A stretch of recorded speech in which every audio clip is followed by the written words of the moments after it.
Hello, Marks. Lyssie and Dylan here talking about wrestling. That's why the podcast is called Talkin Wrasslin. We're going to talk about wrestling and probably get into some sort of debate. Who's the host and who's the co-host?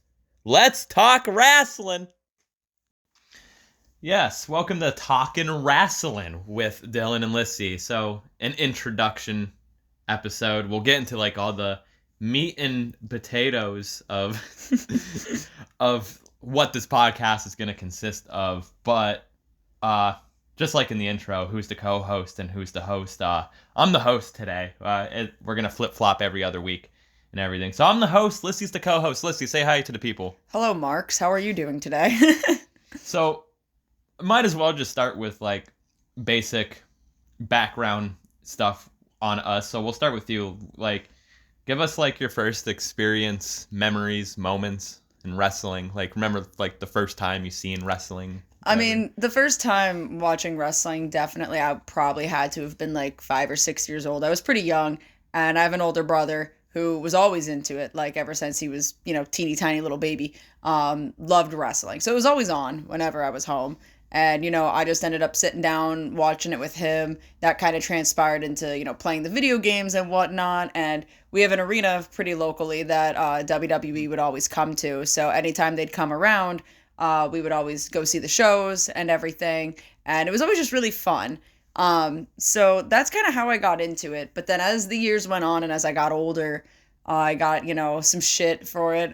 Growing up, it wasn't cool to be a wrestling fan anymore. And It's never cool. It's never been cool, but it's not cool anymore. It's too PG now, and watching wrestling with your brother is not fun anymore, I guess. So I stopped watching for a long time.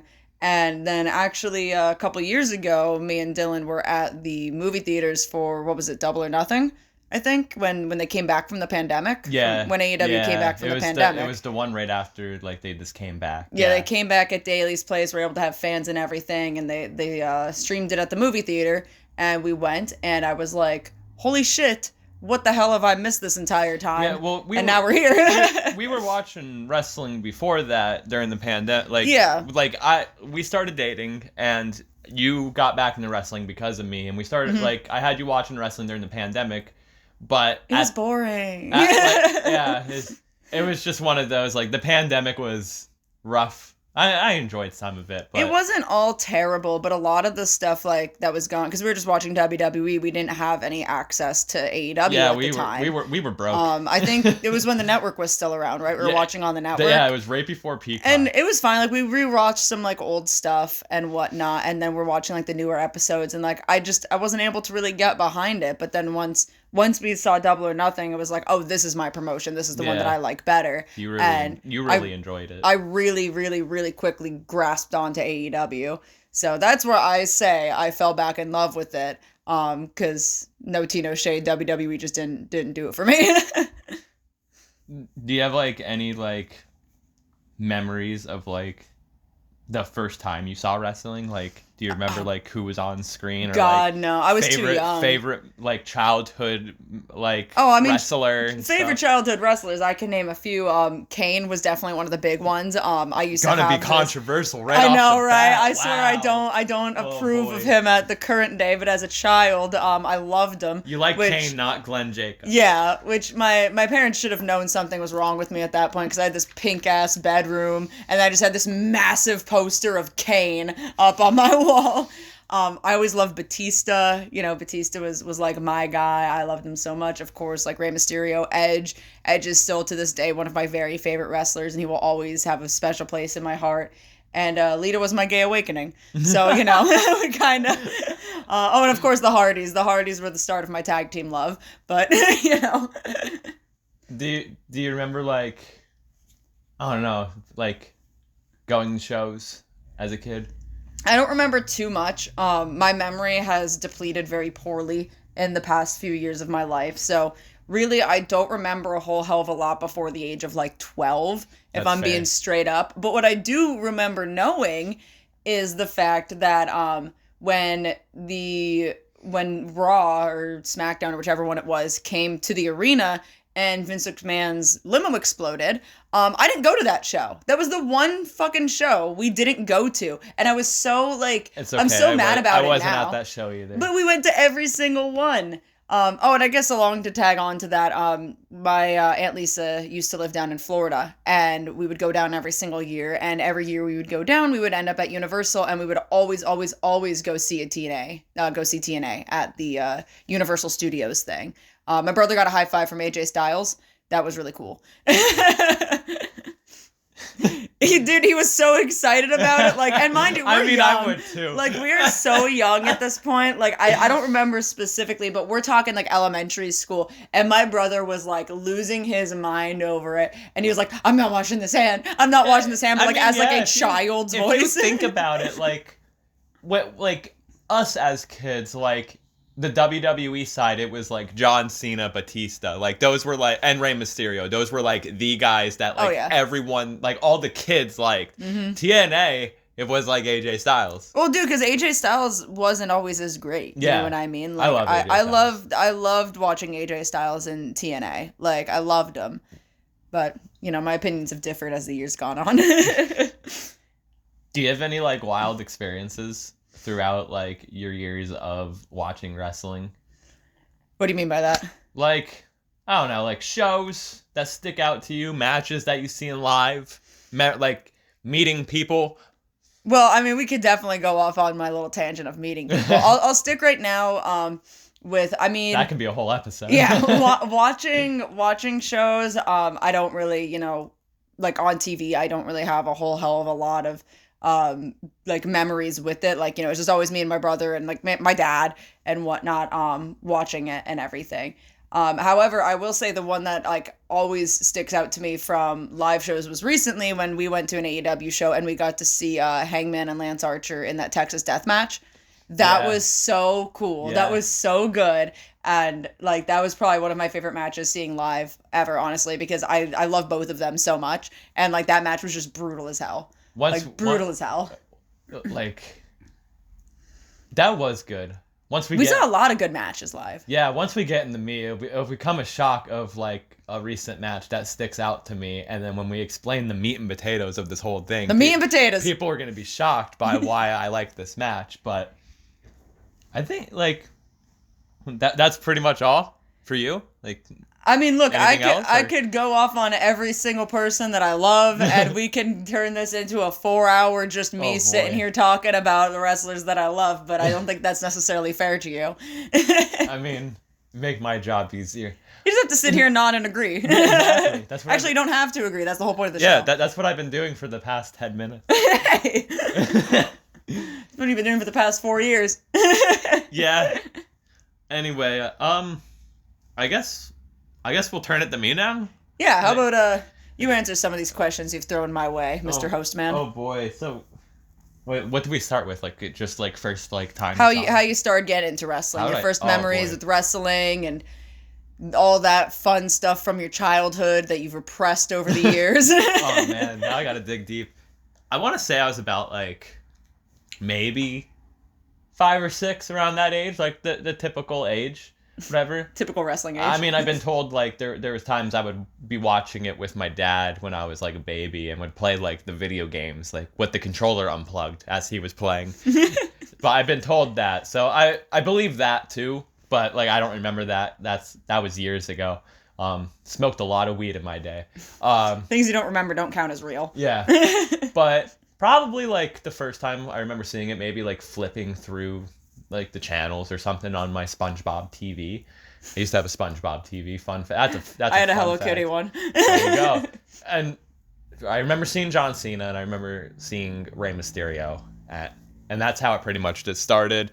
Bought figures, obviously, and one day in school. So at my elementary school, you would get there in the morning, and like you would have to get there at a certain time, obviously, but the classes wouldn't start until like a certain time. But you're there like 15 minutes, 10 minutes early. Yeah.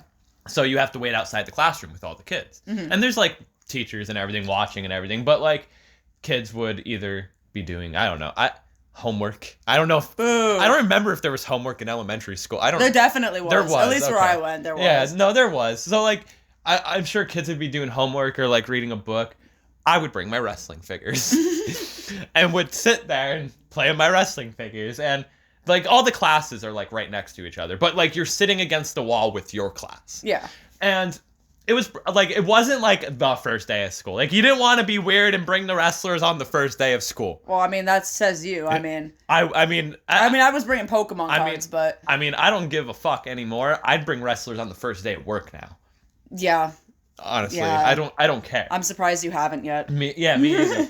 No, there's been times where I've got, when Chris gave me that Bruiser Brody, it was in it was in my bag all day at work. Anyway, I'm backtracking. Sorry. Yeah, sorry. But I saw this kid across the hallway. Shout out to my friend Bryce. And he was playing with wrestlers, and that's how it just became like this love for wrestling of like, wow, I'm not the only one. Like, I knew that there was other people, but at this time in my life, I was an only child. Yeah. And so, and I was like, wow, I'm the only one. The only one in the world that likes wrestling. Yeah, like I'm the only one that likes wrestling. John Cena's my hero. And it became that. Like, it became like I eventually just came used to what time it came on.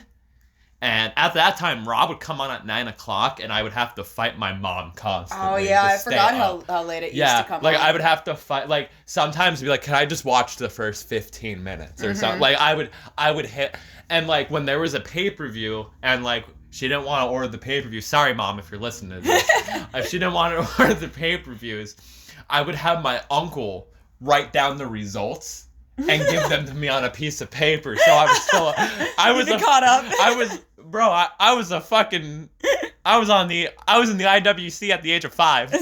via mail. Yeah, via snail mail. Via mail. I was in the IWC at the age of 5 keeping up with these results and was like, oh, hell yeah, John Cena defeated Batista? Fuck yeah. Well, we're a little too young for, like, chat rooms and stuff. Yeah. I mean, at least, like, I wasn't allowed to use the World Wide Web for stuff like that. You know what I mean? I was born in the year 2000. I'm 1998. So I was like I was 6, so 2006. Yeah. So like roughly. Yeah, like that's the SmackDown was on the CW. Oh, God, yeah. Let's put it that way. But like it grew from there, and I believe like the first wrestling show, I don't remember like the first wrestling show I went to, because I know there was definitely maybe one or two before this one, but the first one I remember, I was like 9, and it was a SmackDown taping at the arena, and it's actually the episode where a Serena Deeb in the Straight Edge Society, bald head, walks into a bar, and there is a Adam Cole in the bar. So go look up that episode.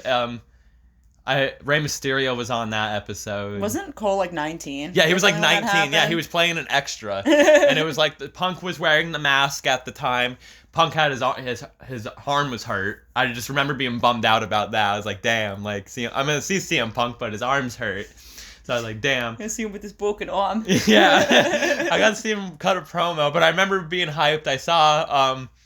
I remember the one match I saw. It was Dolph Ziggler versus Chavo Guerrero. Jesus Christ. What a match, bro.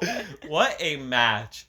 And I also remember, I was 9, and I was a little bitch as a child. I remember being scared of the fireworks because they were so loud. I was scared. Was it you that I know that had, like, a traumatizing experience seeing Jeff Hardy get hit by the pyro? Yeah. Okay, I can't remember if it was you or my brother. Yeah, that was actually, I've had two traumatizing experiences watching wrestling. This goes into memories of wrestling, actually. Yeah, let's pop on into the memories. I've had 2 traumatizing memories as wrestling. So Jeff Hardy getting hit by the pyro was one, because I remember this particular episode, for some reason, it was something to do with the local listing. This is when SmackDown got changed to, like, My Network TV. Yeah. And for some reason, there was, like, a high school football game on or something that night. And so SmackDown didn't come on at 8 o'clock. It came on at 10 o'clock. Like, it came on a delay. Oh, okay, yeah. And it was a Friday, so I was able to stay up and watch it. So I stayed up, and because I used the TV guide on the screen, like on the TV, and was like, oh, it's coming on at 10. I'll stay up till 10. Remember them TV guys? Yeah. So I stayed up, and I was like, okay, cool, cutting Edge tonight with Edge and Jeff Hardy. Like Jeff Hardy, like, oh, cool, they're building to their feud, and Jeff Hardy comes out and gets hit with the pyro. I couldn't sleep. I was scared. I was like, my boy just combusted. Yeah, like, oh no, like, I was scared. Like, it was still real to me, damn it. And then, like, it was like a year later. I was like 10. It was an episode of Raw. It was an episode where Bret Hart was. Bret Hart is on the episode, right? And I think it was at the time where, like, John Cena and Bret Hart, like, they were building to, like, the SummerSlam match or something. No, they were building to Bret Hart and Vince McMahon's WrestleMania match. That's what this was. Okay. So, Bret Hart gets in a limo, and as he's getting in the limo, a car just, like, the door's not closed. So his leg is sticking out the limo door, okay. And the car comes, like, 40 miles per hour backing up into the limo, and, like, quote unquote, crushes his leg and, like, hurts his leg. And I was so scared because it came out of nowhere, and I thought this man's leg just, like, broke in a million pieces. And then, like, the next week it was all a ruse, and I couldn't sleep that night either. I was scared. I was like, what's going on? You're just petrified of, like, all of your favorites getting hurt. Yeah, no, really. I was like, what? Why? And then it turns out that they're fine, and you're like, oh, so injuries aren't real in wrestling? Yeah. And then a couple years later, you're like, oh, no, never mind. Injuries happen. Yeah, you discover one of your favorite wrestlers of all time, Hayabusa, and you're like, that traumatized me, too. There's number 3. How old were you when you found out about Hayabusa? So, as us being in the States and, lack of connection to anything from the internet. Probably like 14. Oh, really? 13 or 14. Okay. I probably seen, like, pictures or, like, videos of him, like, maybe before that, but, like, that's kind of, like, all repressed. Yeah, well, yeah, but I remember, like, discovering FMW. Mm-hmm. I remember just being on YouTube, probably late at night, what teenagers do, scrolling through shit, and discovered Japanese deathmatch wrestling, and saw this guy, Hayabusa, wearing a mask, and was like, wow, because when I was a kid, like Rey Mysterio, for an example, like, I always thought, like, wrestlers were just straight up superheroes. That's fair. Like, they were just superheroes. Like, they look like superheroes. They're big, muscular men. Like, Superman is big and muscular and stuff. They're all Superman. Yeah, they're all, like, that's what I literally thought. They were all, like, Superman and stuff. And looking at Hayabusa, look him up if you don't know who I'm talking about. We can probably add a picture at this point. Like, we could pop him somewhere. Yeah, like here. 17 minutes in. Somewhere on the screen will be a picture of Hayabusa. Yeah. Look at him. He looks like a fucking superhero. Like, he looks cool as shit. And go watch a Hayabusa match, and the way he wrestles, it's fucking ridiculous. He's insane. It's wild. Like, so yeah, Hayabusa is probably my favorite wrestler of all time, just for that sole reason. Which is still just insane to me. Yeah. Absolutely bonkers to me. Then obviously, like, as you get older, you keep deep diving, and then you have bootleg DVDs from flea markets of Hayabusa and all of this. You just become a tape trader for Hayabusa. Dude, I'm still mad about those tapes that I found on eBay from FMW. Yeah. And I didn't get them. And I doubt that they're even still available. But it was like, 3 tapes for like $35?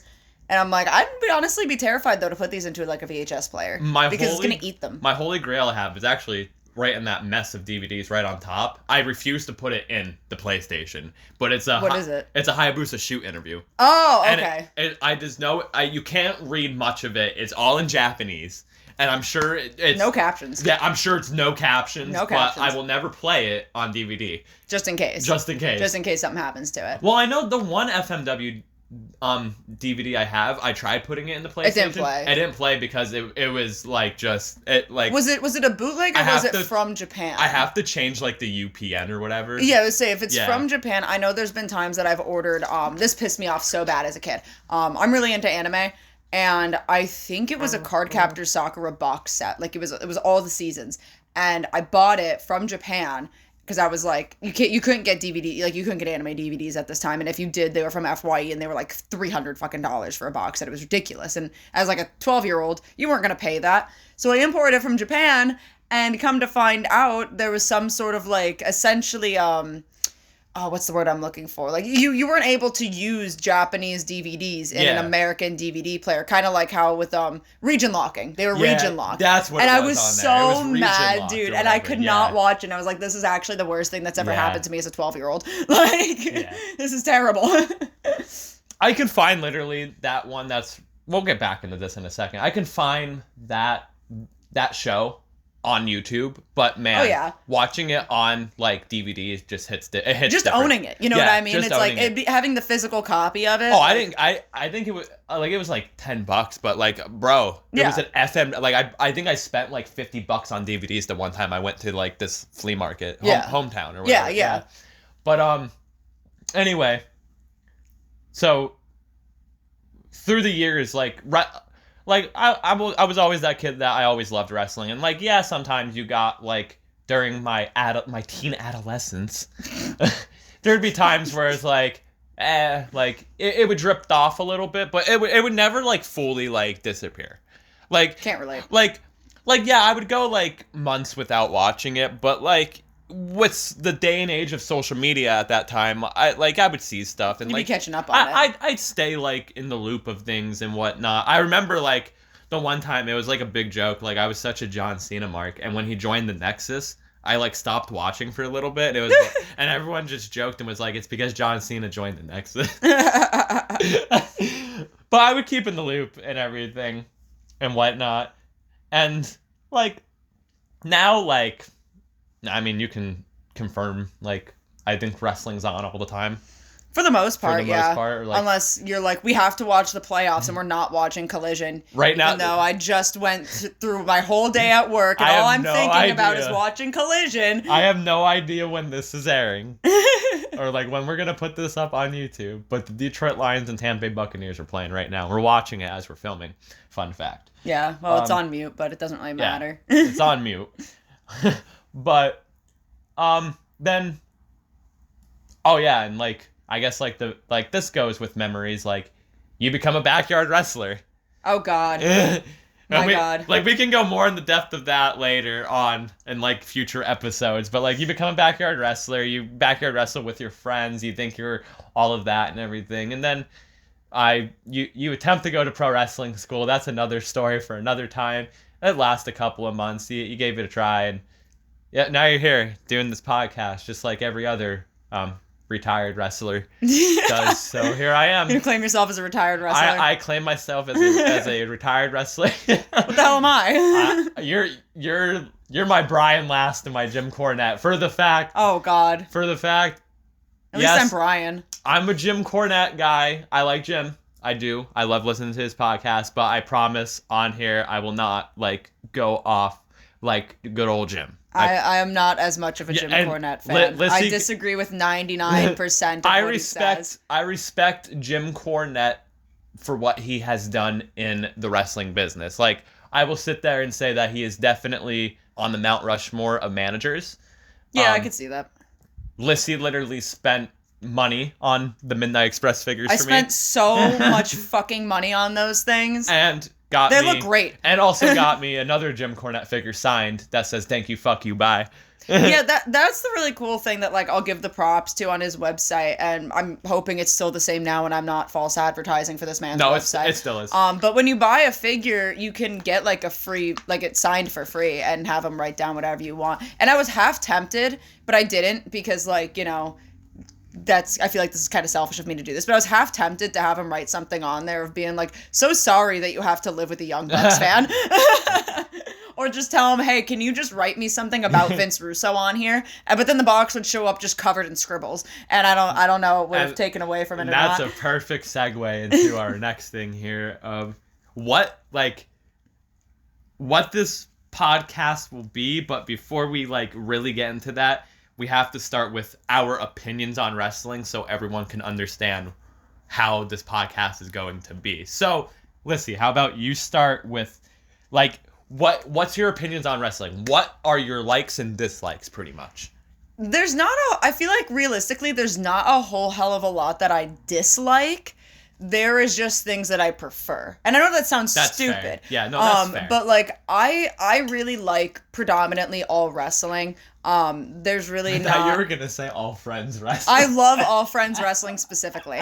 But there's not a whole lot that like I am so angrily dislikes that like if it's on my TV screen I'm gonna have like a shit fit about it. I will give the benefit of the doubt. I mean, I'm open-minded, but you're more open-minded. I'm way more open-minded than you are. I just lost the ball to my eyebrow ring. You would see the PWG finger up the ass spot and be like, now what's going on here? And me, hell yeah. By the way, I find that spot fucking hilarious. But me, I'd be like, what the fuck is going on? Oh god, hell yeah. So like predominantly, sorry, I just lost my eyebrow ring, so I have to set this aside. So predominantly, I like more of like the indie fuck shit, basically. I love flippy shit. I love the acrobatics to wrestling more so. Again, that's nothing to do like negatively against traditional wrestling and old school wrestling because I will love a slap fest going on. I love big meaty men slapping meat. I'm not gonna ever say anything bad about it. But I'm more drawn to the theatrics of it all, and overly compelling storylines and shit. You know, like, don't get me wrong, I would love watching matches after matches after matches, but to me, I need, like, that solid storyline to really kind of pull me in full circle. I feel like a lot of people feel that way as well. Mm-hmm. But, like, you know, I can't just sit down and watch old school wrestling. You know what I mean? Like, I can't just watch people beat the shit out of each other. I need somebody to at least do, like, one Canadian Destroyer. Like... You need your fucking triple indies. I need my triple indies. And, I mean, that goes with my favorite wrestlers. You know what I mean? Like, my current day favorite wrestlers is the entirety of the Elite. Yeah. Like, I am a huge Elite fan. I'm a huge Elite stan. But I feel like I'm not an asshole about it. Like, I try my best not to be an asshole about it. Like, I love the Young Bucks. They are, like, my all-time favorite tag team. They have taken that spot. I emotionally connect with Hangman on a deeper level that I should for someone who's my age of 25, 26. And I think Kenny's great. I think he's funny. I think he's a fantastic wrestler. And at the time, he is, you know, currently out with diverticulitis. And I really hope he's doing okay. I worry about that man too much that I should. But yeah, if it's flippy, if it's flashy, and if it's absolute ridiculousness that does not seem realistic in the slightest, it is 100% up my alley, and that's what I want. That's fair. That's fair. Like, you covered on, like, pretty much. Like, I want Jungle Boy to give a Canadians the Big Show. That's what I want. You know what? You might be Paul White, I'm sorry. You may be on to something. I mean, that can explain me, I guess, is the best thing of, like, I'm optimistic, I guess, is the best. You are so not optimistic. I'm not, no. You're such a pessimist. I am? You are really? such a grumpy pessimist. I could be at times. No, you are. No, I'm optimistic you at are. times. Like, I'm open-minded. Like, I like wrestling. That I just do. Like, I like technical wrestling. I will fucking watch a Bryan Danielson match to the day I die. I like old school Southern wrestling, Smoky Mountain wrestling. I can sit here and watch 1980s WWF and watch Hulk Hogan slam Andre the Giant and think it's the greatest fucking shit ever. But I can also then watch Macho Man Randy Savage versus Ricky Steamboat and think that is the greatest match ever. But then I also like the stupid, ridiculous stuff that was the Attitude Era at the same time. I will watch the TLC matches with the Hardys, the Dudleys, and Edge and Christian. I'm my favorite wrestler is Hayabusa. Yeah. A high flyer. I'm open-minded to things I don't like. Like, yeah, I'll sit there and watch modern day indie wrestling, and some of it appeals to me. I like some of it. I'm a fan of Joey Janela. I love Joey Janela. I'm a fan That's gonna be wild if Jim Cornette or Joey Janela hear this podcast ever, and they hear the mention of Jim Cornette and Joey Janela. I think Jim would shit himself, and I think Joey's gonna run with it. There's the podcast, ladies and gentlemen. Joey's gonna come out in a Jim Cornette shirt that says like besties on it. There's the podcast, ladies and gentlemen. I'm a Jim Cornette fan and a Joey Janela fan. We can end it here, ladies and gentlemen. But no, like I'll sit there and watch Joey Janela setting his foot on fire. One of the best things. Fucking ridiculous. I love it. Great, love it. Bravo. Like FMW. Onita just exploding himself. Great. Bravo. Love it. But Orange Cassidy giving Penta a Canadian Destroyer, no selling it. I fucking hate it. I don't know why. You're so not fun. That's the thing. After you just said you enjoyed someone setting their foot on fire. I don't like Orange Cassidy, but I like Danhausen. That's just I like Danhausen, of course, and I like Orange Cassidy. How do you explain that? You know what I mean? Well, you see, I just don't see it in Orange Cassidy. I don't know. Here's the thing with that, right? I think for you, it's, and honestly probably for a lot of people too, because I know you say that like on your side of the Twitter. Oh yeah, we're on different sides of the Twitter. We're on two completely different sides. On your side of the Twitter, a lot of people are sick of Orange Cassidy. Yes. But, are chill with Danhausen. And I think it's because Orange Cassidy, well, he's obviously a champion right now, so he's going to be on the TV, but even along with him not being a champion, he is one of, like, the main faces. So it's tough when you have someone who's a main face, that's whole gimmick surrounds comedy, and just kind of very lazy, like a lazy wrestler who doesn't want to wrestle, but it's this comedic thing, and you're always seeing him. You don't always see Danhausen. It's always the same. That's my thing. It's the same. It's just that's my opinion on it. Is like, to me, it's just the same thing week after week after week. Like I'm still a fan of Jon Moxley. Don't get me wrong, but like. Even, I'm sure Lyssie has said it to me a few times where it's like, I swear I've seen this match before. Yeah. Yeah, I mean, I get that. Like, a Jon Moxley and an Orange Cassidy match, they both do kind of follow the same format and, like, of them. There's other, like, I'm not just dissing them.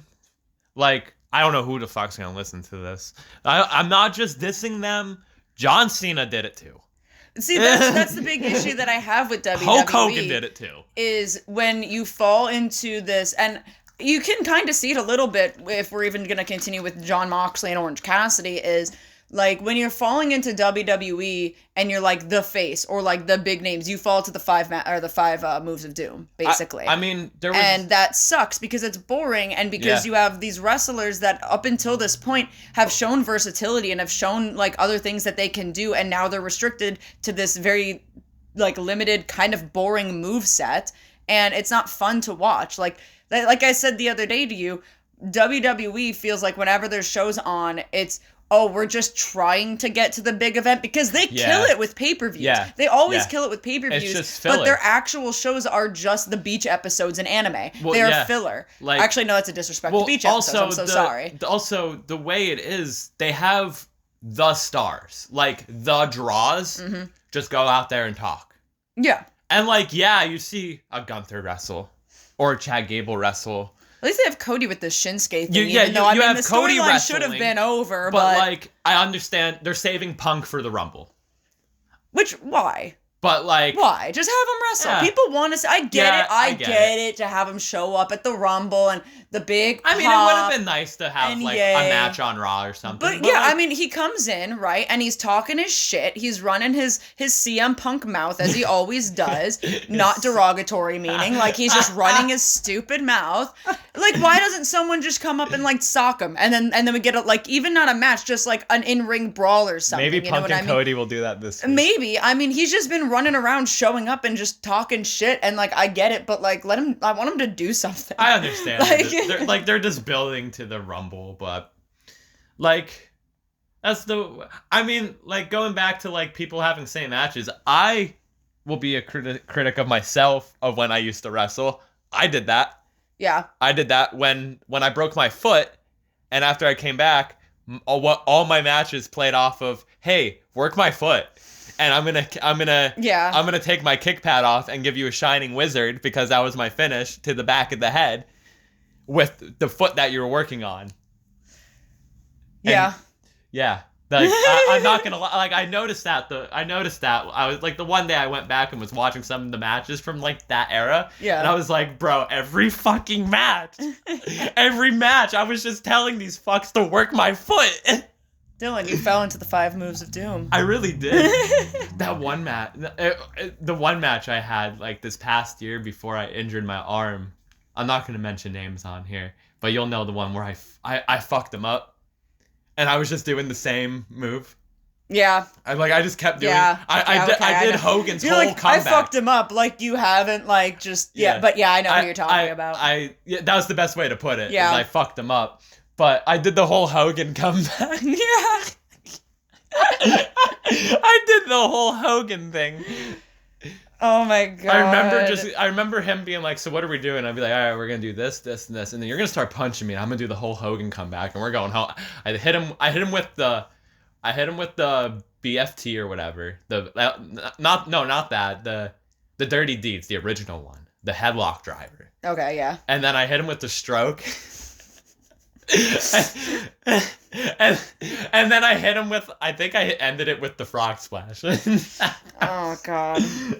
Yeah, that was a time in our lives. Honestly. That was a weird day. That was a weird portion of time this past year when it was with the backyard wrestling. Yeah, that was weird. It was that was weird. It was something. It was something. That was weird. But going back on like opinions of wrestling, like, I'll sit there and watch AEW. I like FTR. Mm-hmm. I like Kenny Omega. I like Kenny. Yeah. I like Kenny. I believe anyone who doesn't like Kenny is wrong. Like, I like Kenny. Like, I don't care for the Young Bucks, but at the same time, I will say that, like, I'll go back and watch a Young Bucks versus Kenny and Hangman match. It was good. Or a Young Bucks and Lucha Bros cage match, which great. Or I'm a CM Punk fan, but one of the best matches I've seen live was Jack Perry versus Luchasaurus in a cage match. Oh yeah. That's where I was referring to earlier, like when I bring this up. Yeah, we did spend money on that. Of how weird this is gonna be, because I just said I'm a CM Punk fan, but also one of my favorite matches I witnessed live was Jack Perry. Well, here's the thing, right? And again, this is my opinion. You could easily disagree. I think Jack Perry's a great fucking wrestler. Like, example, remember like both of us, we were there when they won the tag belts. We marked the fuck out when they won. We were also really confused because Rey Fenix's arm. Yeah, I still don't know if that was supposed to happen or not. Because that was when Rey Fenix, like, his elbow did the thing that your elbow did. Oh, yeah. But, yeah, for example, the reason why I don't wrestle anymore is because my elbow did the same thing Rey Fenix's elbow did, but mine was because of a rope. Yeah, that was not a fun time. Rey Fenix was because of a table. That was the first AEW show we went to, right? That was the TBS debut. Yeah, that was the TBS debut. And, yeah, I still don't know to this day if that was supposed to happen or not. I don't think we ever got, like, a conclusion of if it was Jurassic Express's time, or if it was because Ray got injured and they called an audible. I think it was supposed to be their time, but I think what was supposed to happen but didn't happen was we were supposed to get the whole House of Black debut then. Yeah, that's Brody was supposed to show up that Brody day. was supposed to show up, but he showed up like the following week. Yeah. We got fucked out of that. Yeah, that's why they just sent all the tag teams out there. Yeah. And had Malachi like in the rafters. Oh yeah. That's why they did that. Yeah, that was cool. That was a really good show. I mean, I honestly, we haven't gone to an AEW show in a long time. We didn't go at all last year. The last one we went to was Full Gear when MJF won the belt. Yeah. And we just, everything's expensive, so we really just haven't had the time or the money really to go. But from the times we had gone to AEW shows, they never missed. It was that's gonna go into what I just feel about AEW is like when we were going to like those shows constantly, that was the like best era of AEW in my opinion as of right now. I feel like they've taken a hit. Yeah. Like they taken a hit. And we'll get into that on episodes here and there and everything. But 2021, 2022, like, not to sound biased and because it's Punk and Punk was there, but like, let's example, All Out was a great pay-per-view. Mm-hmm. And that had the Bucks and Lucha Bros on it. Yeah. That had Kenny and Christian. The Bucks and Lucha Bros match was the match that made me love the Young Bucks. Because when we saw Double or Nothing, that was the Bucks and then Mox and Eddie when their air dealers got stolen. Oh yeah. And I remember because I had no idea of anything that was going into this. I had no idea what a Young Bucks was up until this point. I just knew that I sold their pops at a Hot Topic and sold their t-shirts at Hot Topic, and my brother liked them. But I really had no idea like what the Young Bucks were. And I remember seeing them in the promo package at the movie theater, and these two pretentious looking fucks being like, "You stole our Air Dior's. You crossed a line." And I'm like, they're wrestling over a pair of shoes? This is great. This is top tier television. I love this. Who are these guys? And then once the cage match happened with the thumbtack Nike that is tattooed on my thigh now, that's where it really all like. That's where the love came from, immediately from that cage match. That is hands down probably the best cage match I still think in my entire life. Like, hands down. And I might sound biased as fuck. I don't really care if it does or not, but like, that was so fucking good. Wow, you're being bad cop. I'm being good cop. I'm not trying to be biased. I normally I'm trying not to be. Hey, all right. If I was biased, I'd be like, you know what? Everything, like the first couple of episodes of Collision were fucking great. Which it was. I won't disagree with that. I mean, there's still stuff on like Collision coming up. FTR and Daniel Garcia versus House of Black. Let's fucking go, dude. I mean, look, I'll play Steel Cage. I'll play the bad cop and play a bias then, if you really want to. If you really want to get into a heated conversation here. But I firmly 110% believe that AEW's nosedive started with Punk. 100% started with Punk. It did. I will admit it. If Brawl Out never happened, which I've talked so much about Brawl Out on my fucking TikTok that like I can't escape it. I can't escape talking about CM Punk apparently. We're not gonna go like deep into it just to avoid discourse. If Brawl Out never happened, I think we would have still kind of been at this sort of height realistically with AEW. But after that happened, things started. It felt like the company panicked. Like, it felt like, because this was their, like, AEW's, it's a young company. This was their first, like, really big, like, oh shit moment.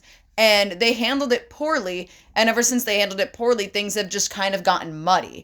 What Lyssie's trying to say, and I think all of us can agree, everyone at fault. Oh, 100%. Everyone. Yeah, no. I've said this for the longest time. From to the Bucks, to the Elite, to Tony Khan. Everyone except for Larry was at fault. Larry is innocent. He did nothing wrong, and anyone who wants to come for Larry is wrong. And Lucy. Lucy is innocent too, because she was just sitting there. She had a broken leg. Just vibing. Yeah, she had a broken leg. Straight up vibing watching this shit happen in front of her. She had a broken leg. But yeah, no, and everyone's at fault. And I've said that many times. If anybody on here is listening from my TikTok, you know this well. Things could have easily been avoided. Yeah, 100%. But I think that's really what started it. That 100% is what started the fall. Well, it was like, it happens in wrestling. Like, example, Jim Cornette and Vince Russo, two different minds, like, coming to clash. It happens, and we've seen it with AEW in the past before Brawl Out, like, backstage fights between Sammy and Andrade and Sammy and Kingston and whatnot, and you hear about it. But then something just happens. It's Sammy. Sammy. You know what, Sammy? You're at fault. The AEW's fault is just because of Sammy Guevara. You're at fault. He ruined everything. You ruined it all. But like you hear I'm it, kidding. You're and cool, then Sammy. People get suspended, and then that's it. That's all that happens. You know what I mean? Like it's not new in wrestling. Fights backstage has never been a new thing. It's always happened. It's always going to happen. It's how the company follows through with it is what really sets the tone for everything else. You know what? We'll just bring in the fair person here, and that is Dylan just being funny. I think they were just trying to imitate Bret Hart and Shawn Michaels. You think? You think that this whole thing is actually just completely blown out of proportion? Yeah. And they were just chilling. They were just chilling backstage and like, hey, what if we reenact Bret Hart and Shawn? And Punk was like, that's a great idea. And Nick Jackson was like, I've never heard of a better idea in my life. What could possibly go wrong? And then this whole thing happens, and just one person just walks by who has no fucking idea what's going on. Sammy. We'll say Sammy. Sammy walks you fucked by. Up. God damn it, Sammy. And he walks by and he's like, oh my God, the EVPs are fighting with our biggest name in this company. I gotta go tell Chris so Chris could tell Tony. And then Tony's like, fuck my baby. And now this whole thing happened because they were just trying to shoot the shit and become friends. And stay out. And stay out. That's what Chris Jericho said. And stay out. Yeah, Chris Jericho showed up last minute as everyone's getting escorted, and he just goes, yeah, get out of here. I helped. I did the most here. This is about me. I'm the most important person in this company.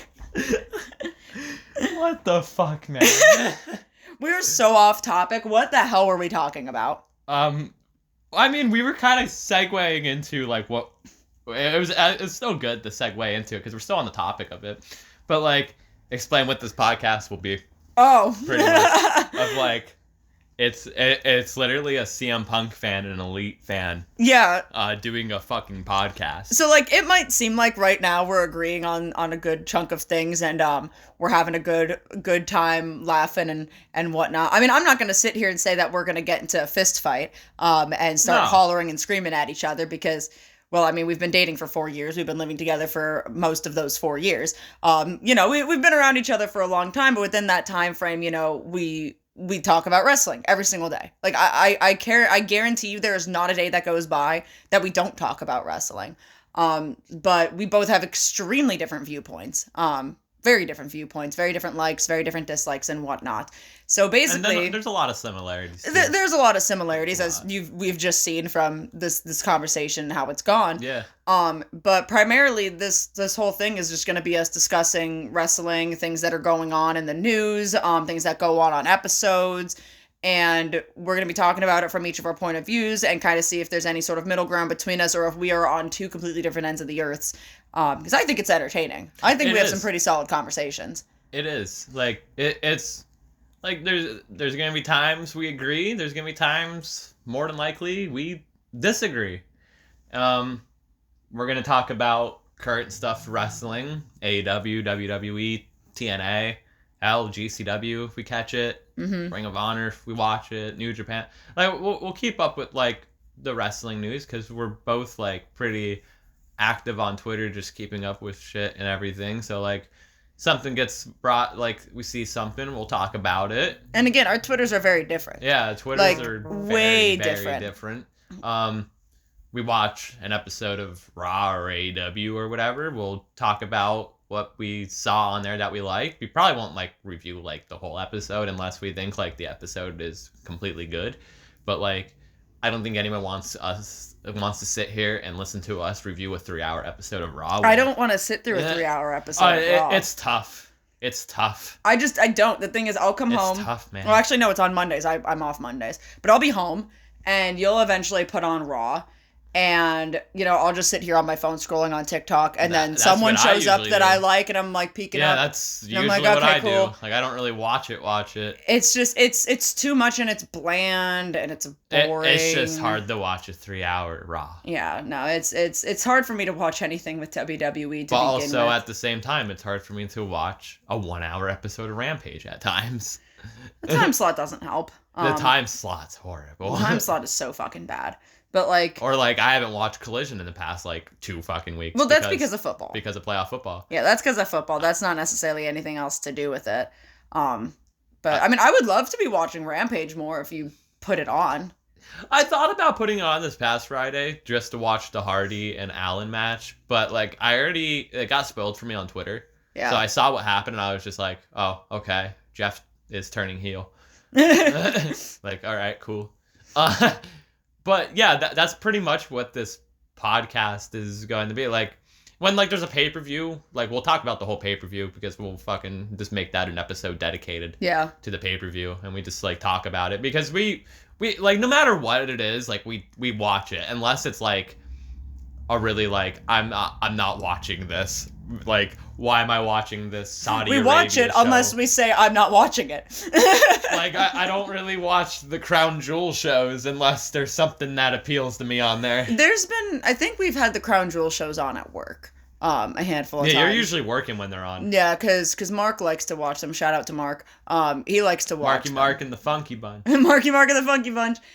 He likes watching them, so we'll put Peacock on the big TV and have those playing on at work, and it's like... Or like example, when Elimination Chamber comes up, I already told you, I'll be up at 5 a.m. I am not. Dude, I swear You'll to fucking God, sleeping. because it's on a Saturday, right? Yeah. I swear to God, if I'm awoken at 5 o'clock in the morning from you watching fucking Elimination Chamber, and I have to go to work at 10 o'clock, I'm gonna be so mad. It's just, I'm going to be so if it's mad. Rock versus Roman, it's just me like, yes, let's go, Dude, I'm going to be so pissed.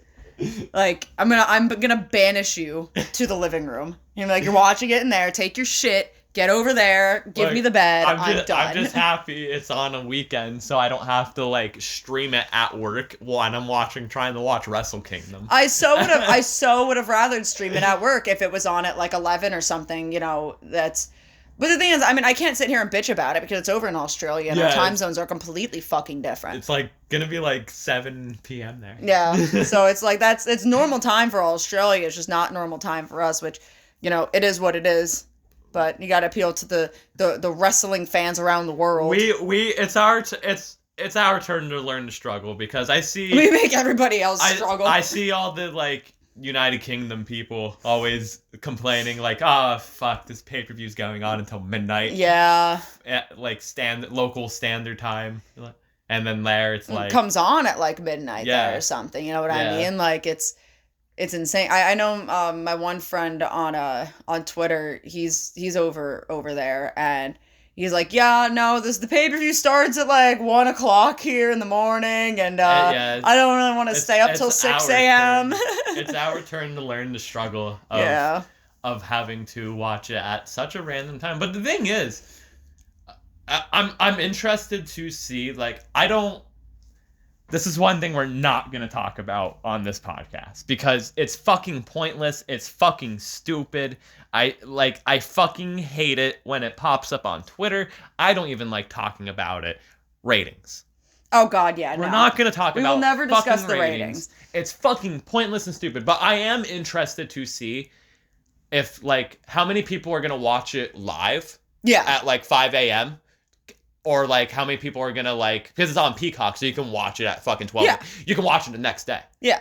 So I'm interested to see that thing. I am interested to see how it's going to play out, at least over in the States. Yeah. But again, I mean, like, I know there's going to be people that wake up and fucking watch. Oh God, yeah, like, 100%. There's going to be fucking people. I'm going to be that fucking person. I don't work on Saturdays. I have no fucking life. Here we are. Yeah. But yeah, no, we're not going to discuss ratings. We're not going to discuss any of that shit because realistically, as I always say, like what you like and don't be a dick about it to anybody else. You know what I mean? Like it's like just enjoy the wrestling you enjoy. Leave everybody else alone. Not everybody's gonna have the same opinion as you. Not everyone's gonna agree with you, and that's fine. Fuck them. Okay, well, that's the beauty about wrestling is that especially nowadays there is so much wrestling out there and there is so much to watch and so much access to it that there's something for everybody. And just because the something for you isn't the something for somebody else, doesn't mean they're wrong. Doesn't mean that they're improper for liking it. You know what I mean? Like, just do you. Enjoy you. Don't be a fucking asshole to everybody else. And I think a lot of people get, like, the wrong read on me because I might come off like that. Like an asshole. You 100% come off as an asshole. Never. But I'm not being an asshole for what you like. Like, I can give all two fucks what you like. Like what you want, whatever. I'm 23 years old and I watch wrestling. Like, what more do I gotta fucking say? Like, I'm 23 and I like wrestling. There's people that like anime. Like, whatever. Hey. Like, hey, what do you got against anime? Nothing. I like anime. Jujutsu Kaisen's great. But, like what you like, but it's just my opinion. Like, I have a different opinion than you. Like, not to compare it to politics or anything, but like, Don't you politic your way into this fucking podcast. Oh, I'm not doing this job, brother. No one's gonna do the J.O.B. Just like Miro. Just like Miro. Just like Miro. No job, Miro. That's so disheartening.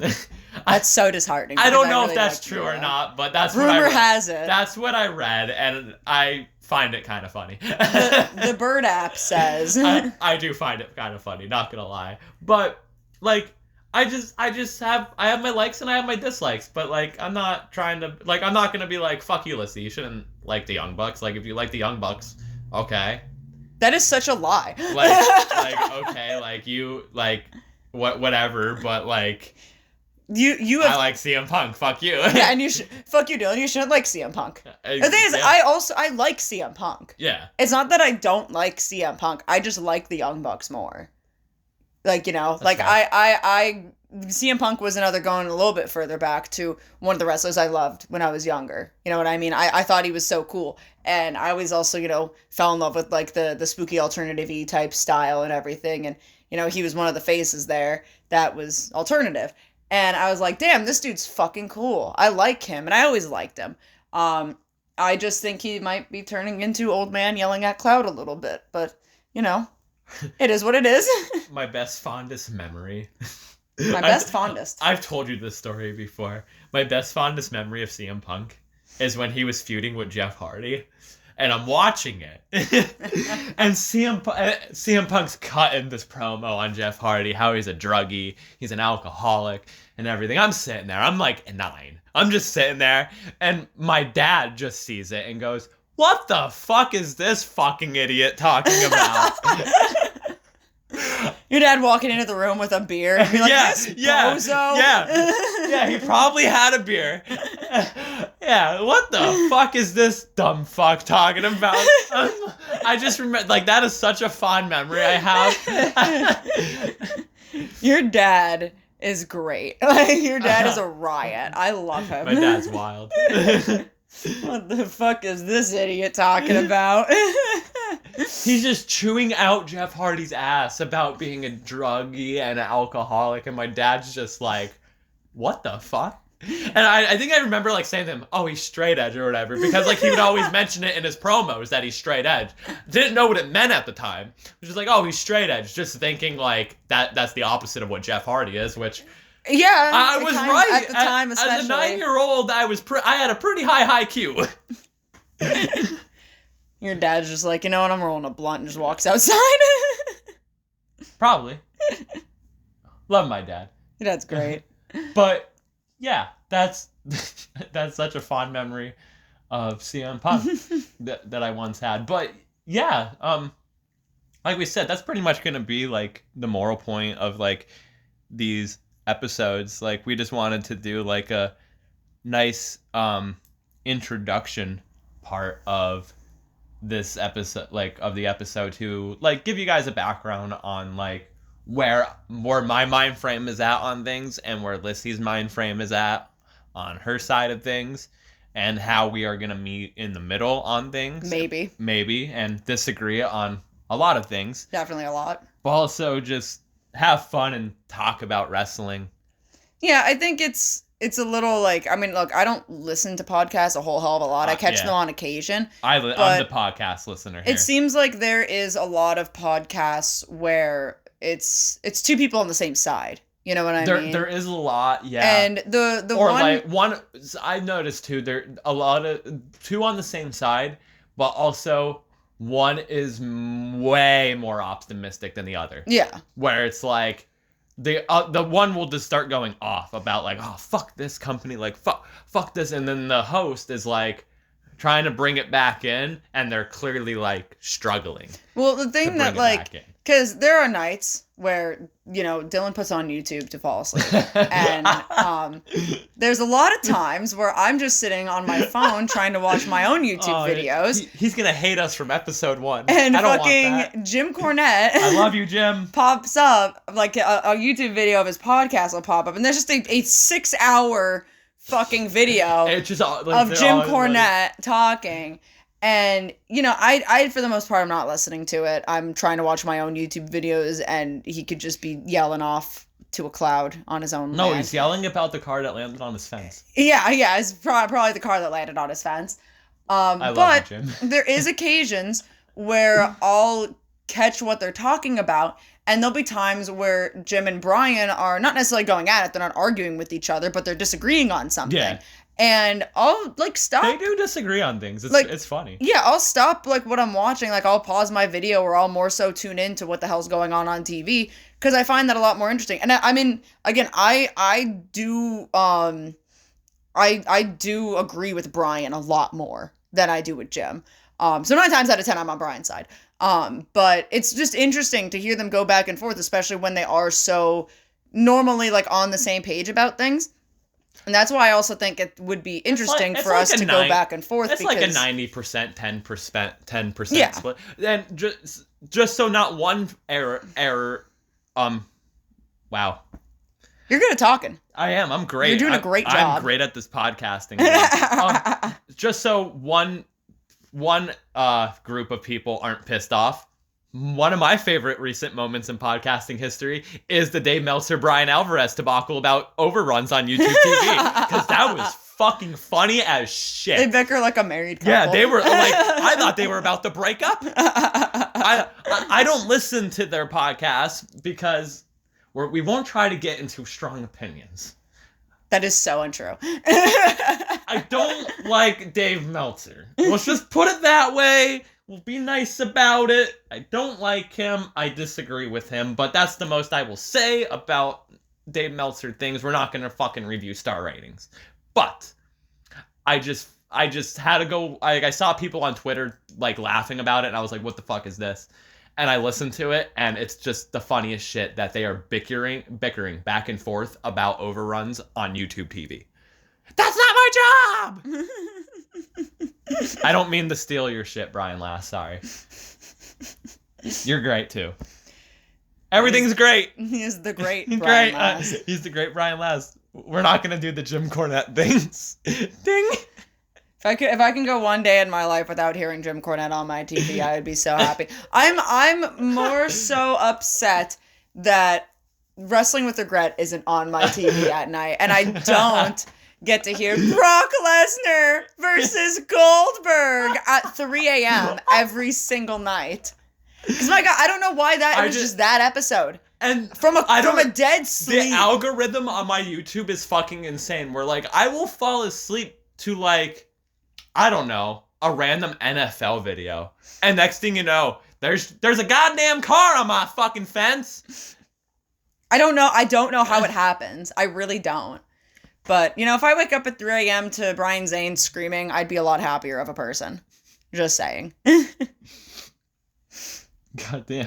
What else are we supposed to be going into? Because we have just been chit-chatting away. Technically the last portion of this podcast, which is every week. So, like I said in the beginning of the episode, I'm playing host for this episode, and Lyssie is technically the co-host, which, I mean, not really matters at this point. It's literally who's just gonna do the intro, pretty much, for the most part, yeah. And who picks this next portion, because we, like, after the whole fucking, like, after we do, like, the whole debate fucking mess, we talk about shit, we're gonna end it hopefully on a lighter note. We might disagree on, like, it depends on it, but, like, we're gonna pick one wrestler, a wrestler of the week, pretty much, and we're just gonna have, like, a short conversation about said wrestler, favorite matches that stick out, anything. So we decided, since I'm the host, I took control today. I held Lyssie against her will. Yeah, I'm actually duct taped in a basement. There's a microphone taped to my chest, and that is how you're hearing me. This is an SOS call.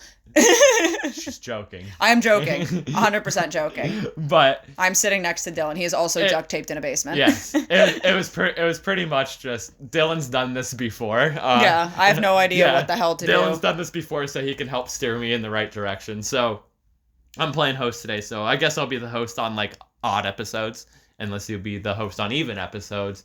So the wrestler of the week I chose this week, and it's to no one's fucking surprise, Hayabusa. Okay.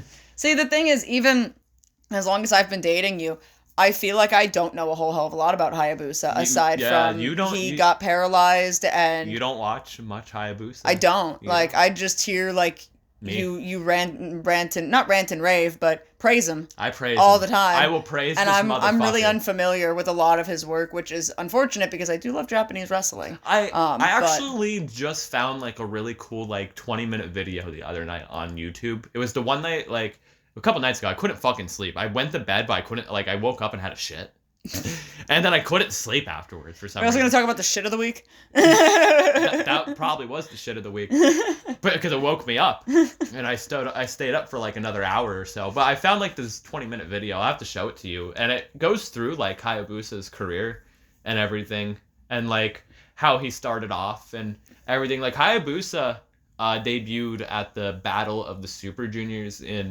1994 against Jushin Thunder Liger. Mm-hmm. That was the debut of the Hayabusa character. Yeah. And that was like his whole reasoning of debuting that is because he was wrestling as just himself. I can never pronounce his government name. I don't even think he was wrestling under his government name. I'd have to look into that more, actually. Was this when he was wrestling unmasked? Yeah. Okay, yeah. He was wrestling unmasked, and then he became the Hayabusa character. But the reason why he became the Hayabusa character, he wanted to try something different. He went down to Mexico for a little bit, learned the Lucha Libre style and everything. And he debuted the Hayabusa character with the whole process of, well, if it gets over, I'll continue doing it. I'm losing this match to begin with, and if it fucking sucks, well, I'll try something different. Yeah. He betted on himself. And it got over. I mean, fuck, if I was a kid and I saw... I mean... That's honestly one of my favorite matches to this day is Jushin Thunder Liger versus Hayabusa. Going back to wrestlers look like fucking superheroes. Both of them. I mean, Jushin Thunder Liger's character is a whole anime character. Like, bro, it's fucking wild watching that match. Go watch it. It's fucking amazing. But just, like, his look, his moveset. And you've seen me wrestle. For people that have seen me wrestle, I do not wrestle like Hayabusa. No. My moveset is not a Hayabusa moveset. No. It's not. But, like, I'm not going out there and doing Phoenix splashes and shit. But I just always gravitated towards me. And then, like, just seeing him in FMW, watching the exploding barbed wire death matches and all the crazy fucking shit that he did. Like, any match with Onita's great.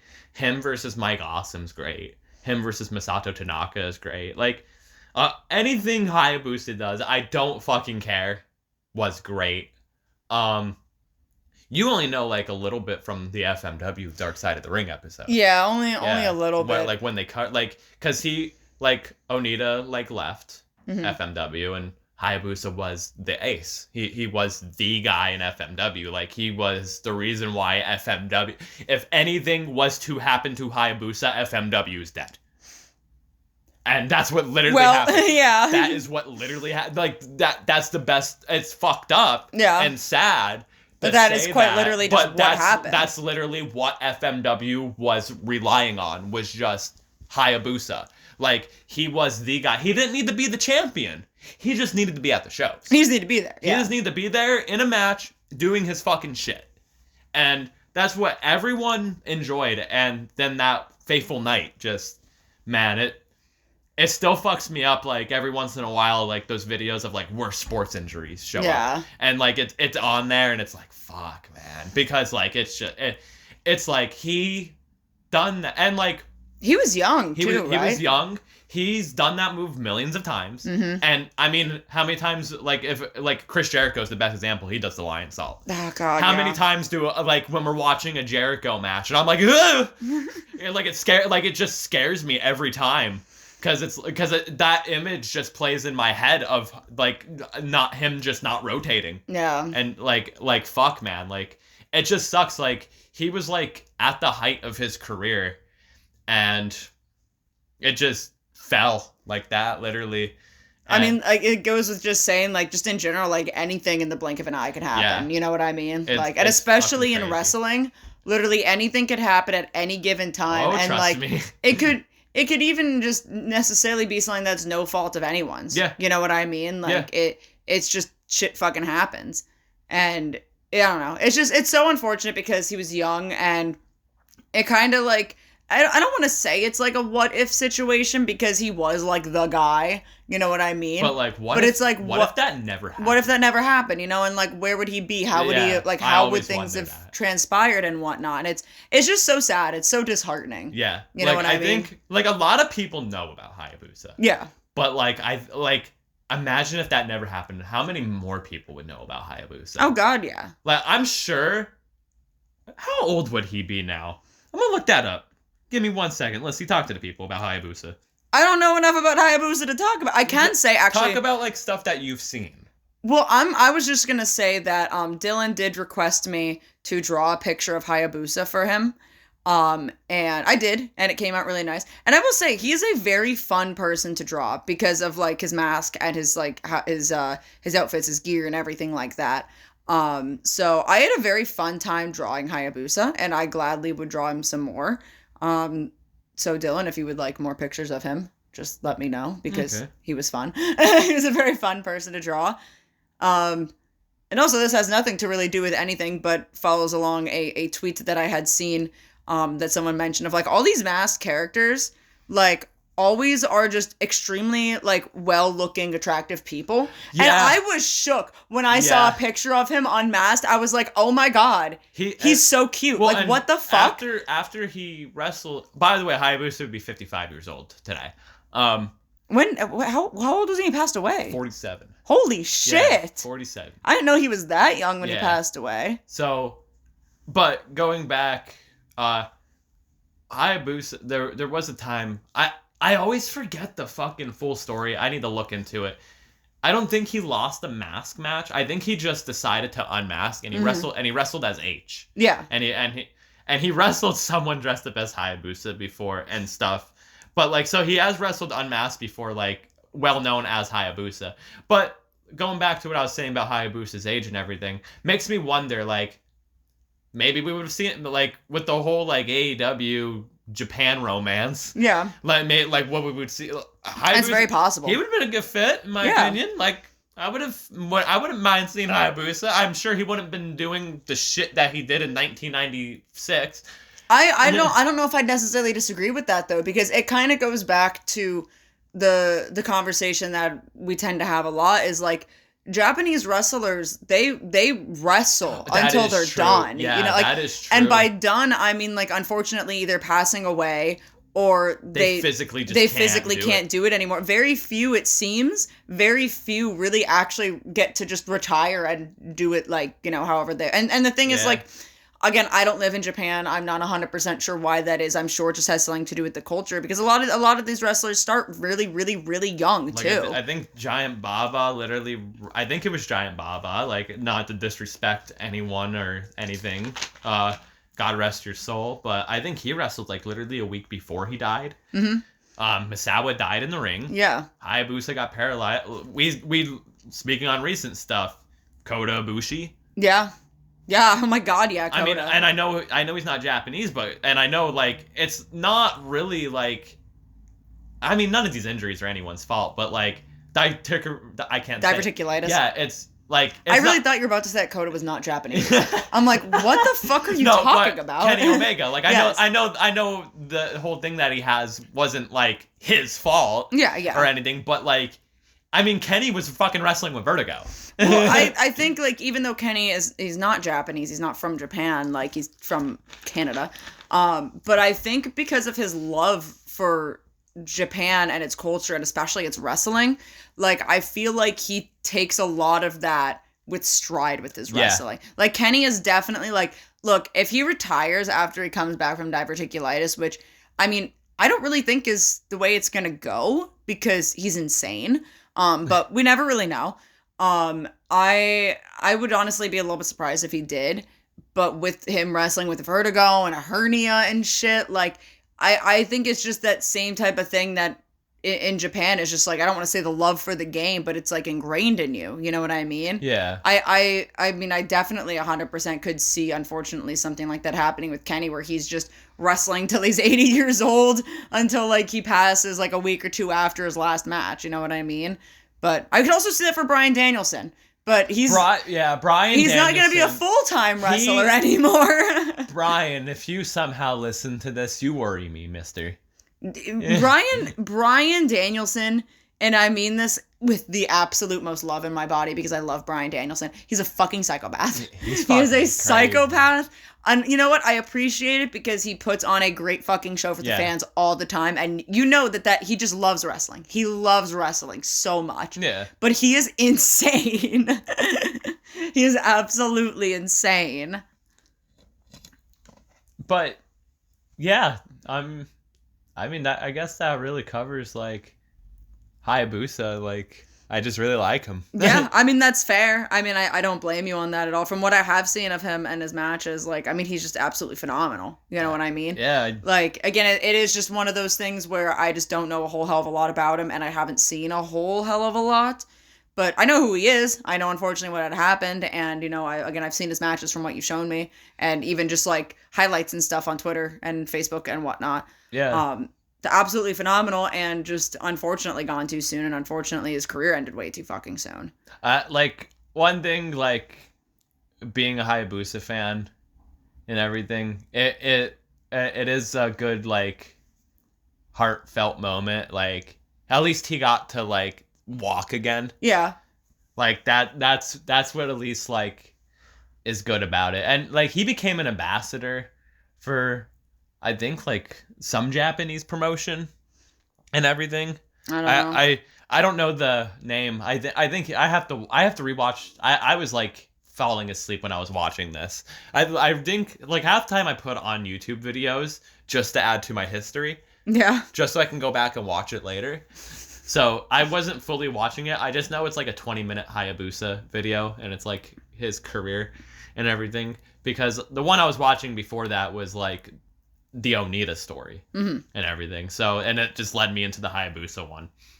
So, yeah, I don't know what more to say. I just really fucking like Hayabusa. Like, Will Ospreay coming out as Hayabusa was cool. Yeah, that was nice. That was a good tribute. I still want a Hayabusa mask to this day.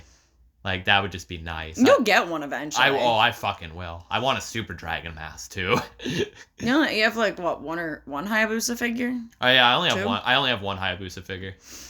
Yeah, it's like a Hasbro one. Yeah, it's like a Hasbro one. It's really fucking cool. Better not take it out of the goddamn box, Dylan. I swear to God. that one stays in box. We'll keep that one in box. Don't let them breathe. They gotta stay in the box. That would be a topic for another fucking episode where we can talk about figures and stuff. Maybe we can get Bryce on there. Oh, God, yeah. That'd be fun. Bryce, if you're listening, we miss you. Come on our podcast. Yes. But, yeah, I guess this would be the outro part of the podcast. Yeah. That's what this podcast is going to be. Just us shooting the shit and debating, excuse me. And me being really unprofessional at times. Incredibly. Because I don't work for nobody. Fuck all of you. But, this was just a nice dry test run and introduction to me and Lyssie and what this podcast will be. And hopefully we told you enough about it. If not, we didn't tell you anything at all. Yeah, we can't plug social media right now because we don't have one. So we'll just put it in the description whenever it shows up. Yeah, we'll put it in the description. We got to think of that. If you want to find me on Instagram or Twitter, I'm Danny Vallow.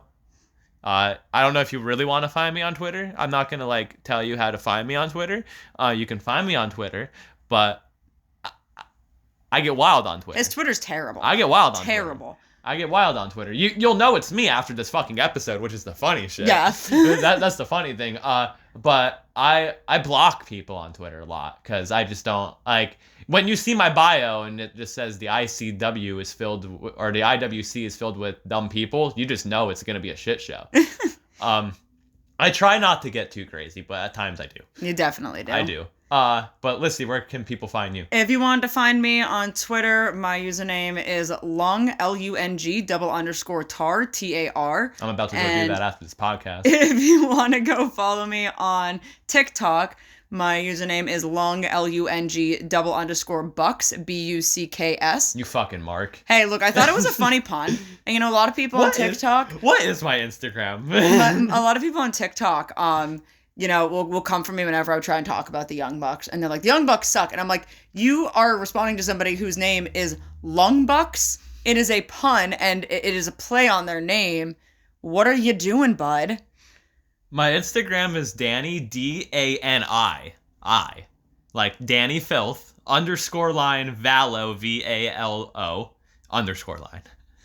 So yeah, you can go follow Dylan on Instagram. It'll be a lot more sane than following his Twitter. Yeah, the Instagram is more sane. If you wanna follow my Twitter, you can get background. I'm sorry. You're good. You can get. People are gonna have to get used to that of us cutting each other off because it happens way too much. Way too fucking much. But if you want to like follow my wrestling journey, Instagram, like that's why it's Danny Vallo. That's what I wrestled under, was Danny Vallo and everything. But yeah, Twitter, you can find me. But yeah, I don't know if you fucking want to. I don't want to put anyone through that pain. If you end up on my Twitter, be ready to see a lot of the elite, and a lot of my Twitter, a lot of complaining. My Twitter is literally it'll be me either retweeting a video of old school Japanese wrestling, a picture of Bull, a picture of Hayabusa, a picture of Cornette, or me saying, fuck this AEW logic. A lot of my Twitter is me talking about how pretty I think Hangman is. Yeah. Honestly. And probably complaining about something to do with the weather. Because I fucking hate cold. Yeah. Yeah. That's about it. I think that encompasses it enough. I had to answer someone on Twitter. Someone on Twitter yesterday. I couldn't help but ignore it. Someone was like, what's the difference between a ladder match and a TLC match? And all I put was T equals tables, L equals ladders, C equals chairs. I hope this helps. I couldn't help it. Here's an informational guide to the TLC match. I couldn't fucking help it. I was like, this dumb fucking idiot. Maybe it was someone who was new. Because remember, we both saw that tweet of that one person that was like, I've never seen a six-sided ring before. This is so cool. That was insane. I was like, what is this, someone trolling? And then I went on their page and I found out that they were so brand spanking new to wrestling. Yeah. And I'm like, oh wait, no, this is wholesome. Yeah. No, I remember seeing that because I was about to be like, this fucking Mark. This idiot. And it's just like, no, it's just this very, very wholesome person experiencing wrestling for the first time. Yeah. See, that's why Twitter can become a cesspool very fucking quickly. Because you never know, really. You never know. A lot of misinformation things happen on Twitter. Yeah. Example today. Billy Gunn retweeted me.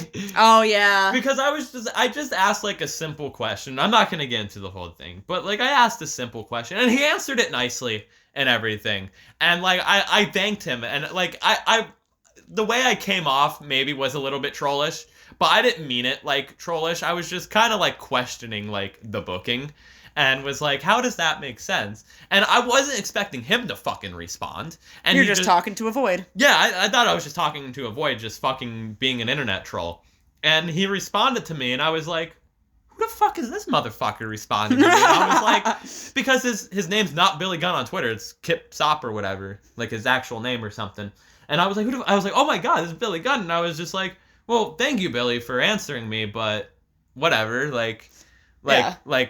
you have your opinion, I have my opinion. That's fine. Cool. I don't want to argue with you. I was just asking a question, and he understood. He was like, no, it was like, no, nice brief talk, but there was people in the comments that were fucking being misinformed because they you can fucking put on Twitter, I like pancakes, and then people on Twitter be like, oh, you fucking hate waffles? Yeah. That's what it was, and I ended up getting fucking death threats over it. Yeah. Fucking people were crucifying me for it. And I was someone was like, why are you thanking him after you just dissed his group? I was like, motherfucker, when did I diss the Acclaim, you dumb fuck? People don't know how to act on Twitter. They don't. It's the same thing with TikTok. People don't know how to act on there. I think TikTok's worse at times. No. Well, depending on what it is, political stuff. Yeah, well, my TikTok for the most part is pretty good. TikTok in 2020 was wild. Yeah, there's on occasion where I get some shitheads on TikTok. I at this point just ignore them. Yeah, like I don't unless something like someone says is just so beyond like far removed. Maybe I'll respond. I have, but for the most part, I ignore people. I'm What like, is you my know, TikTok? it's fine. You could have a different opinion from me. It's no biggie. But like, you don't gotta go be rude about it. But I have a TikTok. It's also the same as my Instagram. It's a picture of Cash Wheeler wearing a cowboy hat. I barely use it. There's literally only one video on here. Like, I just don't use it. Like, I literally, the only time I use TikTok is I just scroll through stuff. yeah. I don't even like comment on shit. Like, I also just don't like it because there were like, I don't know if it's still a thing, but like there was times where like I wouldn't mean to, but I would fucking like view someone's profile by accident, and they would message me and be like, "Why are you fucking creeping on my profile?" It's like, what? Oh yeah. So I don't like that feature. So yeah, you can see when someone views your profile now. Yeah, I know. Which is insane. I know. That's absolutely how I bonkers. knew some fuck Oh. was viewing my profile the one time, and I was like, I'm gonna block this motherfucker. Like, why are you viewing why is he creeping? Yeah, You know like what why I you mean? view like I that's how I discovered like, oh, it works both ways. But I was like, I fucking hate that. And about the same time I like it, but like I didn't mean to. I think I was just like Scrolling. I think I was scrolling and like saw one of their videos and like liked the concept of said video and was like, well, let me go watch their other videos, but then found out that it was just complete fucking shit. Yeah. And then they would message me and be like, why the fuck you creeping? It's like, calm the fuck down. What if I wanted to see your other content, my guy? Like Jesus. Like, goddamn. Yeah, it's weird.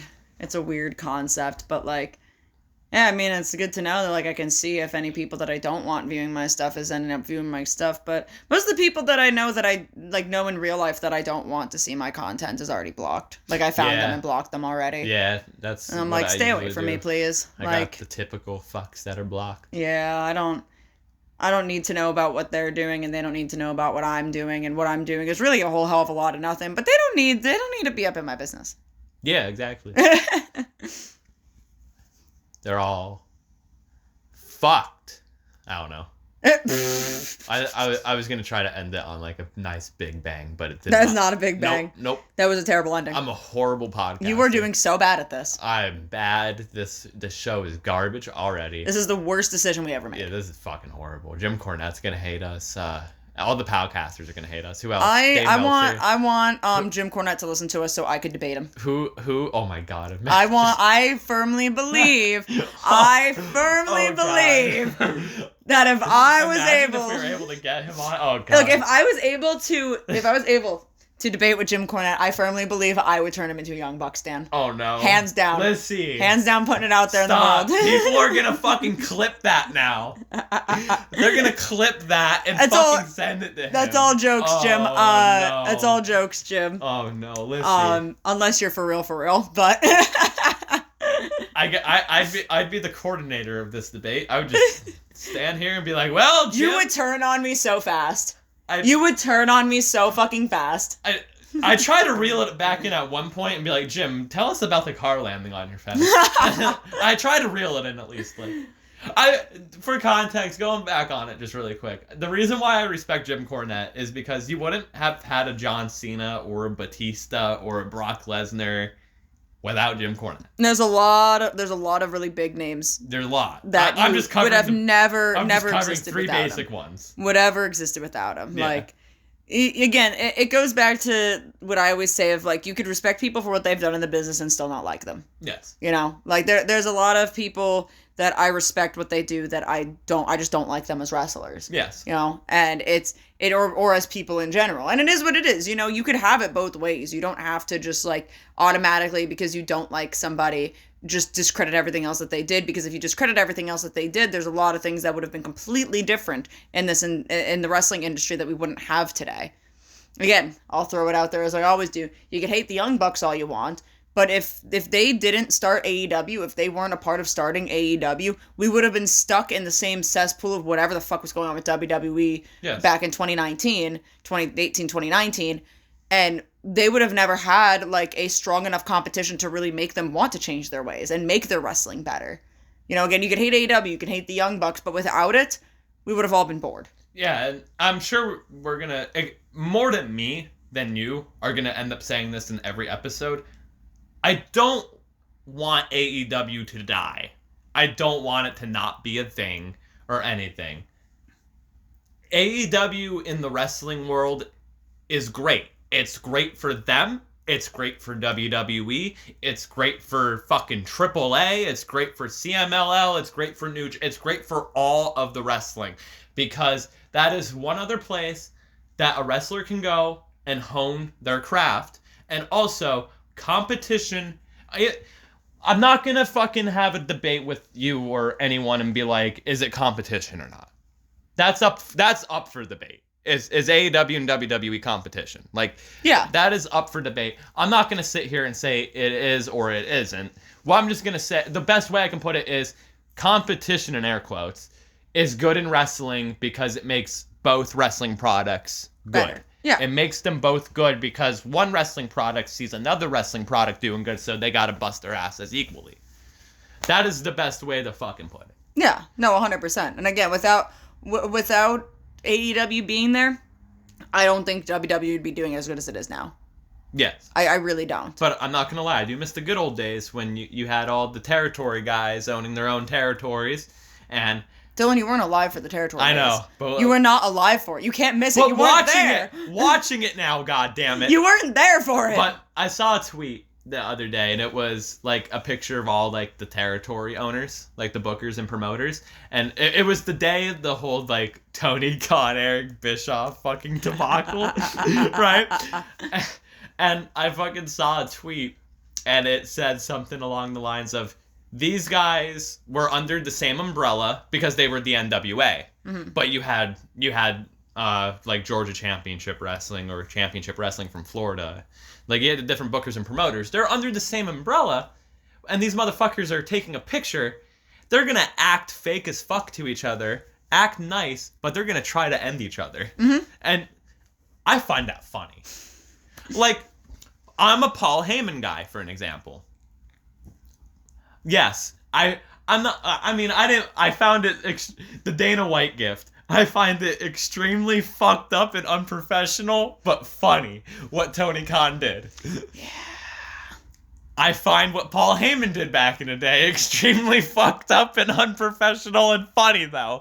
Because, like, there's people out in the world that like to run their mouth. Like, I'm a CM Punk fan. He runs his mouth. You can't say one's fine without the other. Fucking, you know what I mean? Everyone has a fucking mouth. They're gonna fucking run it if they want to. Mm-hmm. Everyone has a fucking opinion. You can't be biased to one and not the other. Yeah, like, I found it funny. Like, I mean, you could, but you'd be hypocritical. Yeah, you can't just, like, if you're a fan of the Monday Night Wars, you can't fucking be mad at Tony Khan for doing what he did. No, some people are, though. I know. And it's insane. Like, Eric Bischoff went on fucking TV. Like, do you not remember back in the day? Yeah. When like, not this was literally happening again? And don't get it, we're not trying to start beef with anyone. So, I don't even know if, we're literally... I will fight anyone. We're shit underneath Eric Bischoff's shoes, Jim Cornette's shoes, everyone's shoes. Like, they don't know who the fuck Dylan and Lyssie are, but if somehow, some way they hear this, we're not trying to start beef. But... Well... We're not trying to start beef, but I will gladly go on someone's podcast and talk wrestling with you and hear stories. Because, like, you can ask Lyssie. I fucking love listening to people tell stories. And I will gladly try to convert anybody to being a Young Bucks fan. That is one of my favorite things about when I was in wrestling school, was just listening to people's stories. I'm mad you quit because I could have met Batista. Don't go further more into that. I don't want to give away, like, where I went or anything. Batista knows a lot of people. Dave Batista. Anyway, I think that was like, wow, like, it's like an hour and a half in.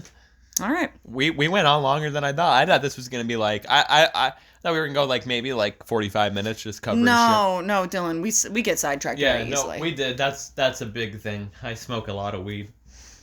I just like to talk. But yeah, we'll see when we do a second episode. I don't know when this is gonna air or anything, so we'll see when this airs, like when this drops. Then from here on out, We're gonna, me and Lissy discuss. We'll try to do like an episode. We'll probably try to record it on Sunday and try to get it up by like Sunday night, Monday or something like that.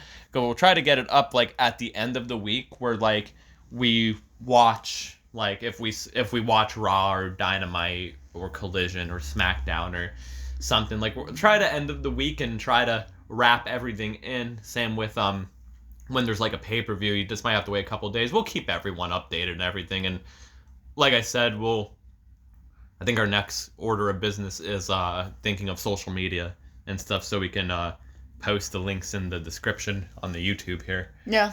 And stuff. So yeah. Get that all set up. But yeah, I guess we got to be those typical YouTubers too of like, share, and subscribe. Like, share, subscribe, and if you hear the assholes in the car outside the window, apologies to you. Yeah. Because they are terrible here. Yeah. Like, share, subscribe. Follow us on the socials for more. Shameless plug, maybe. I don't know. No, I have shame. I have shame. You have shame? It can't be shameless if I'm feeling shameful. I don't have any. I don't have any shameless plugs right now. Well, just go check out Hayabusa. Yeah, go watch some Hayabusa matches. That's really all you need to take away from this podcast. Yeah, yeah. And Dylan's a CM Punk fan, but enjoyed a Jungle Boy match.